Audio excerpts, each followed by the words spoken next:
Doctor Manmohan Singh మరణం యావత్ భారతావనికి తీరని లోటని కాంగ్రెస్ సీనియర్ నేత వి హనుమంతరావు అన్నారు. గాంధీ భవన్లో మన్మోహన్ చిత్రపటానికి పూలమాలలు వేసి నివాళులర్పించారు. ఆర్థిక వ్యవస్థను గాడిలో పెట్టిన నేత మన్మోహన్ సింగ్ పివి నరసింహారావు గారి హయాంలోనే ఆర్థిక మంత్రిగా పనిచేసి ఆర్థిక సంస్కరణలు తీసుకువచ్చారన్నారు.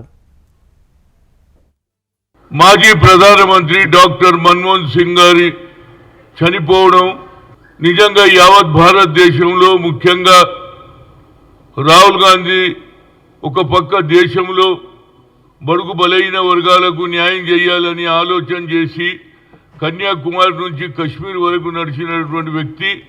ఇదే సమయంలో మన్మోహన్ సింగ్ గారు 10 సంవత్సరాలు అంతకుముందు పివి నరసింహారావు గారి క్యాబినెట్లో ఫైనాన్స్ మినిస్టర్గా ఉండి ఆ తర్వాత ఆయన తర్వాత మళ్ళా డాక్టర్ మన్మోహన్ సింగ్ దేశానికి ప్రధానమంత్రి కావడం, ముఖ్యంగా ఆర్థిక వ్యవస్థను యావత్ ప్రపంచంలో వారితో సమానంగా లిబరలైజేషన్ ఎకనామిక్స్ చేసిన తర్వాత ఫైనాన్స్ యావత్ ప్రపంచంలో పేరు తెచ్చుకున్నటువంటి వ్యక్తి.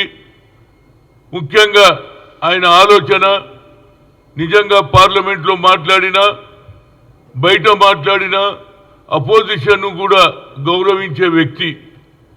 ఆయన ఎన్నడూ కూడా సీరియస్గా కానీ ఒకరిని ఏదన్నా ఒక మాట అన్నాడు కానీ తెలియదు.